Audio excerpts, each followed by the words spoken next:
Hey, it's Holly. In today's video, we are once again in Animal Wonderland. We've got a few of these to work through, at least the ones that I have complete.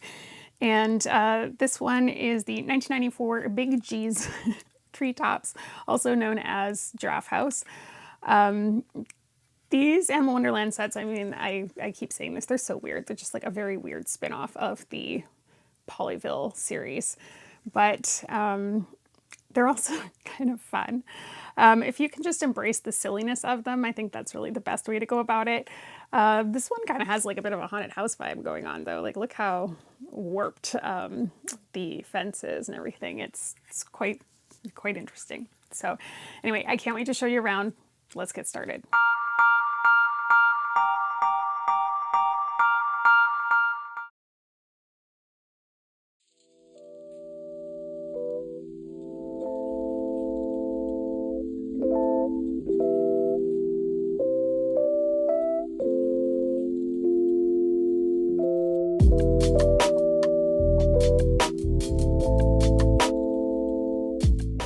So this set is the 1994 Big G's TREETOPS, also known as the Giraffe House, and this is from the Animal Wonderland collection.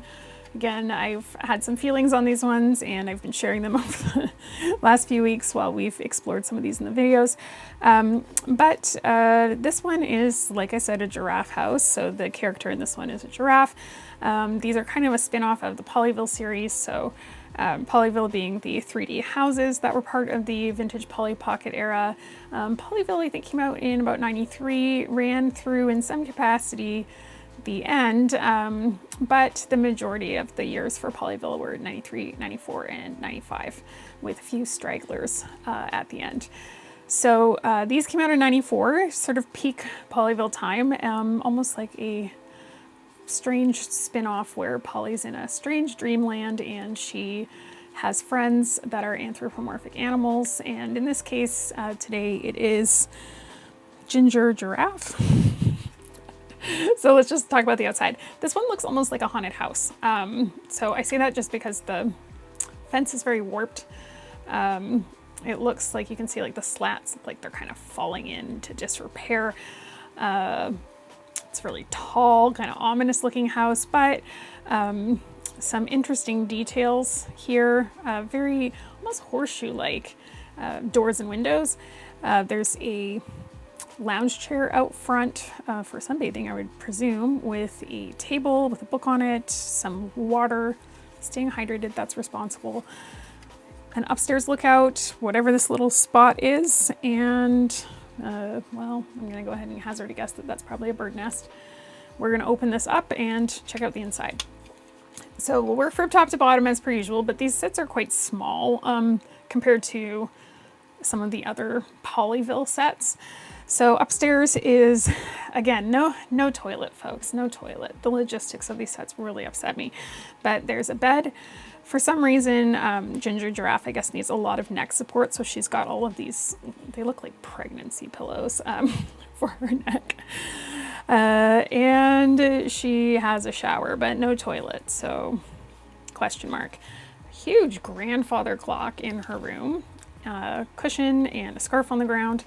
And then down the stairs, here they've added a sticker for a little bit of color. I wish they'd done this more in Animal Wonderland, to be honest. I do find the color palette to be not, like, it's bright, don't get me wrong, but it's just, there isn't as much differentiation as I would like. And I'm just gonna open the door so we can see this a bit better.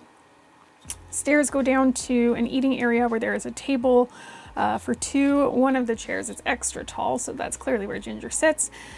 Two meals on the table, some flowers, and there is a mirror so she can watch herself eat, I guess. So that's the set. Let's talk about the figures that came with the set. So first is Polly, and Polly has a set of binoculars for spying on the neighbors. She is wearing a white shirt with pink overalls, orange shoes, greenish, almost teal headband, and some silver binoculars. Then with her is her friend Ginger, and Ginger is wearing a pink shirt, also has binoculars. They're clearly spying on the neighbors. Blue shorts, white shoes. She looks pretty happy, and quite frankly, she's got fabulous eyelashes. And then last but not least is Piper Parrot, who I believe hangs out in that nest on the roof. Best guess.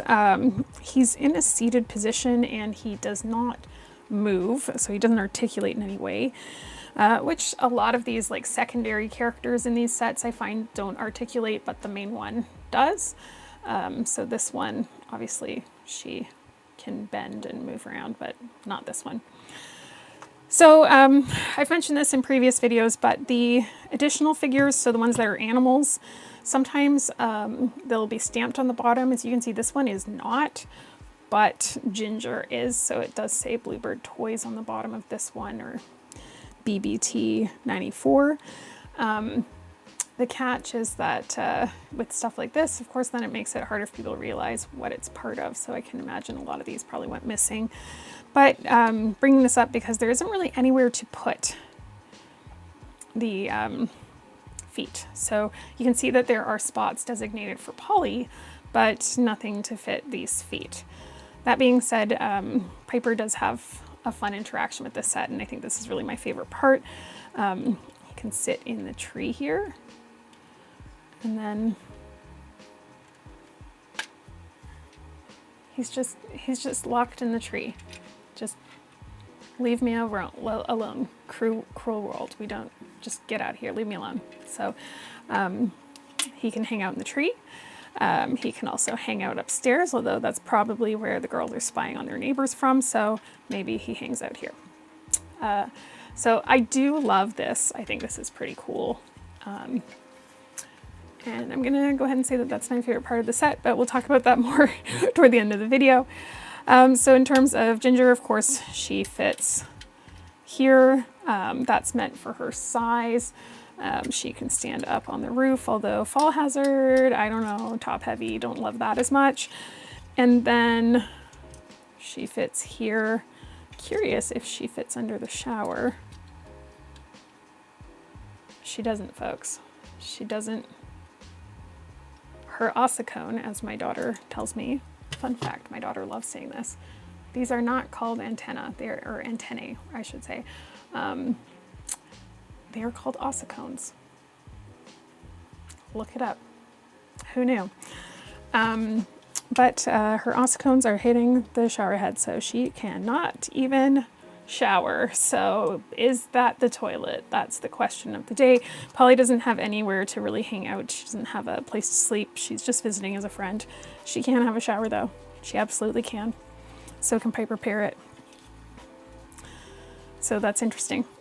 But yeah, 3 places for Polly to stand, and she can mostly safe. No, she can't even really safely do this on the roof either. They should not be up there. They need to have better safety protocols. That's how I feel about that. But that is the 1994 Giraffe House, also known as Big G's Treetops. I would love to hear your thoughts in the comment. What's your favorite part of this set? But there it is.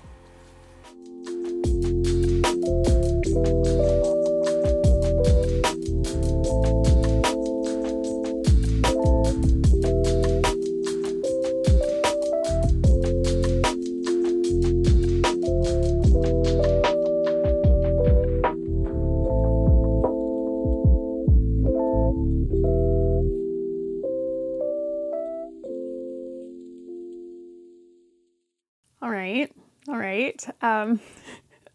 These are so funny. They're just so weird. For me, what's my favorite thing? I have to say, whatever this strange, like little hidey hole thing they designed is, I haven't seen anything like that in any other sets that I can think of. Like, of course, there's been, you know, little shrubs that you lift up and there's something underneath. We see that even not just in Animal Wonderland, but also some sets like Surf and Swim Island, you can pick up the entire island and there's something underneath. Some of the amusement park sets, there were things underneath them, right? So that's normal, but the fact that this is like, it's almost like an egg, the way it shuts, it's kind of unique. So and it's part of the hinge, right? So I think that's pretty cool. So to me, I think that's my favorite part, just from a design aspect. I think that that was a pretty neat way to handle that. So would love to hear in the comments, as always, what was your favorite part of the set, and how do you feel about this Animal Wonderland series in general? I know it's a bit of a departure from what we're used to, but they are kind of fun. So would love to hear your thoughts. What else? I am back from my trip, so thankfully that's all done with. But I'll be back on Thursday again with another video, so stay tuned for that. And I don't really have anything else to report right now. So my other thing that I would request is, I mentioned last week in my video, please, I'm going to be doing another Q&A this year. I did one last year. So if you've got questions for me, please drop them in the comments as well. I'm going to be doing just an answering your questions Q&A style video to wrap up the year this year. So please drop any questions you have for me about me, my collection, whatever, as long as they're not overly personal, I will be answering them.